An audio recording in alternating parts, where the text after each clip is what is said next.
What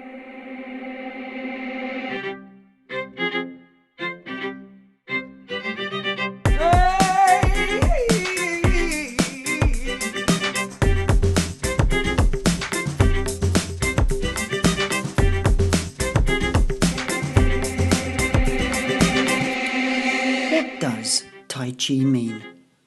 Why is it spelt in so many different ways? And why is it sometimes referred to as Tai Chi and other times as Tai Chi Quan? And why, even after explaining all of this, do most people say, I'm no more clearer than I was before? All this and news from around the blogosphere on this week's episode of Talking Tai Chi with the Teapot Monk.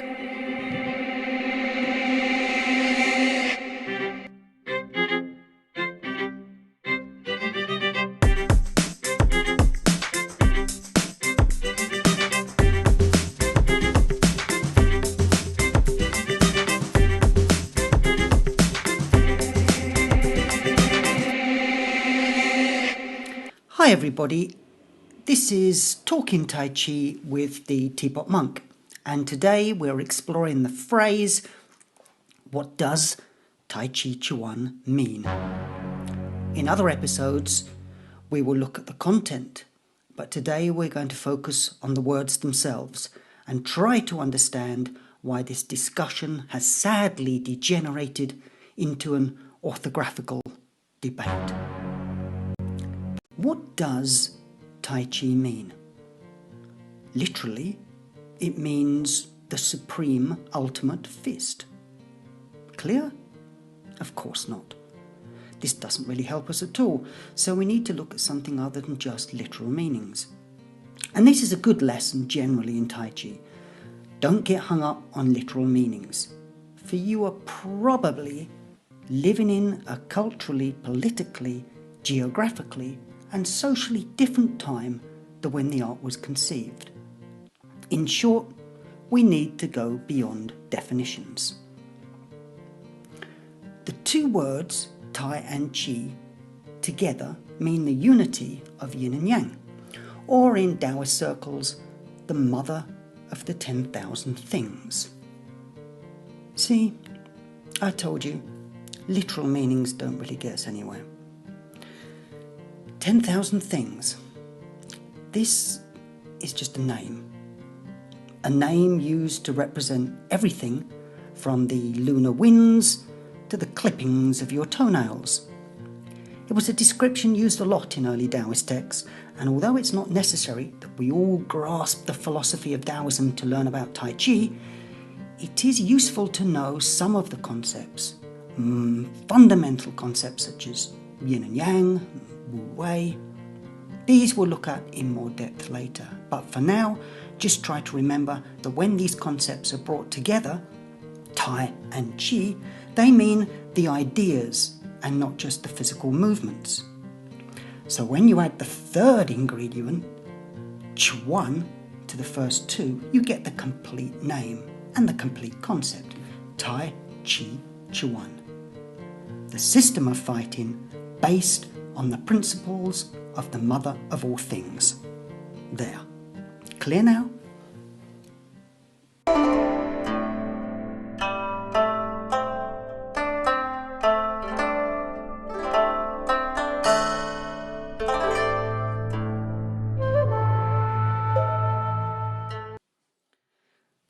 Okay, I hear you ask, but what's with the accents? Why is it sometimes written with an accent after the T and the CH? Well, I could answer pedantry. I could say, who cares what the difference is? The important thing is what they are in themselves, not how they're written. And this would be a fair point of view, but we do need to be aware of the arguments, even if we are then going to go ahead and poo-poo them.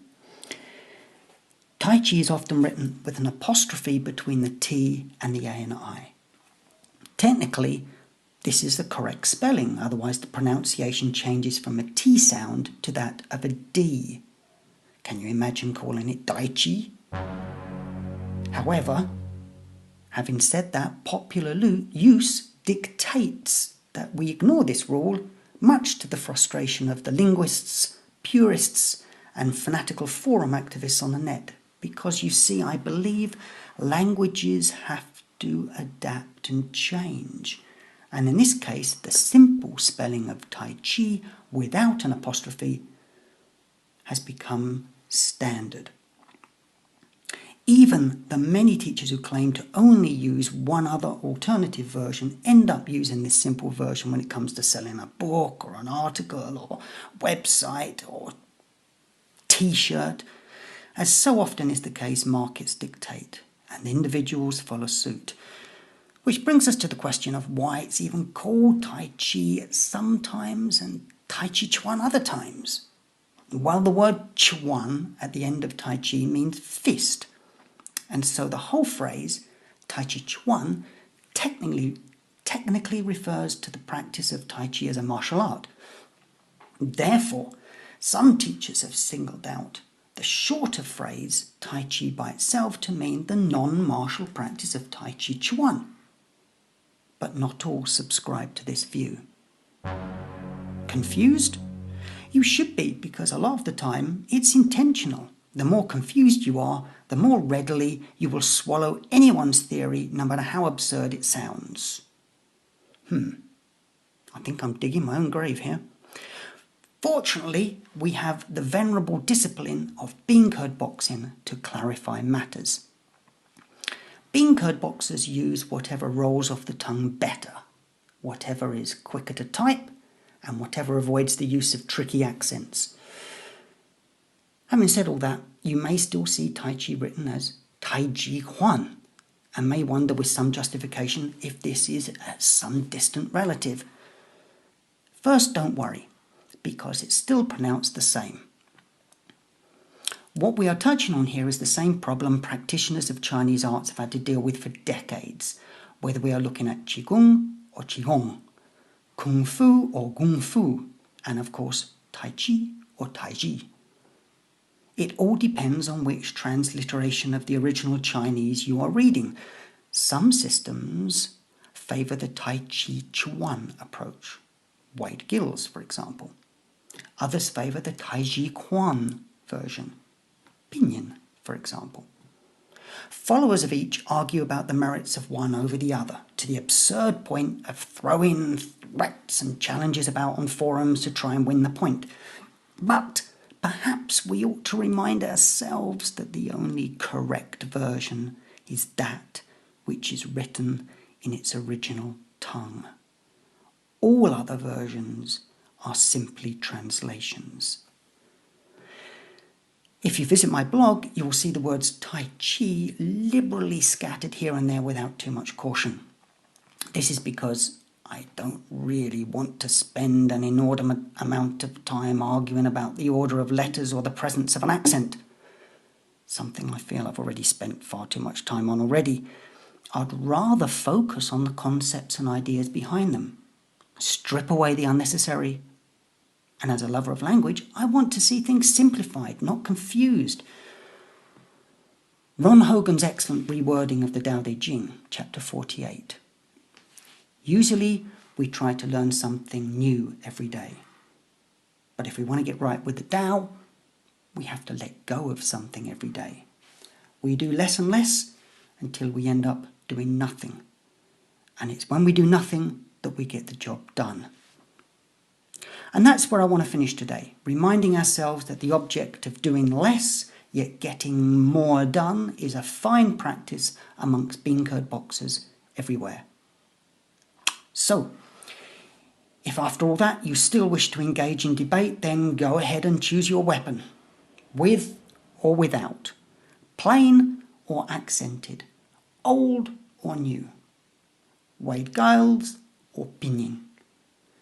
Just remember, scratch the surface, remove the fine robes, and you'll find we're all pretty much the same underneath. Join me next week for a refreshingly ungrammatical investigation into why some choose black and others choose white. Some prefer cotton while others go for that smooth satin look.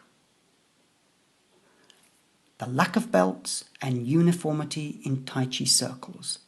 Next week on Talking Tai Chi.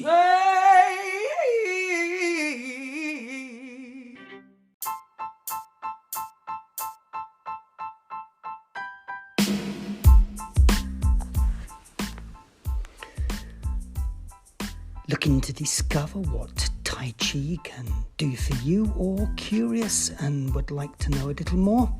Well, just come over to 21stcenturytaichi.com. Look for the link in the show notes. There's short introductory courses, breathing, health, Tai Chi form, sword, philosophy applications and more, plus books, PDFs and great videos and even music. Got a question? Track me down on social media as the Teapot Monk. Thanks for listening.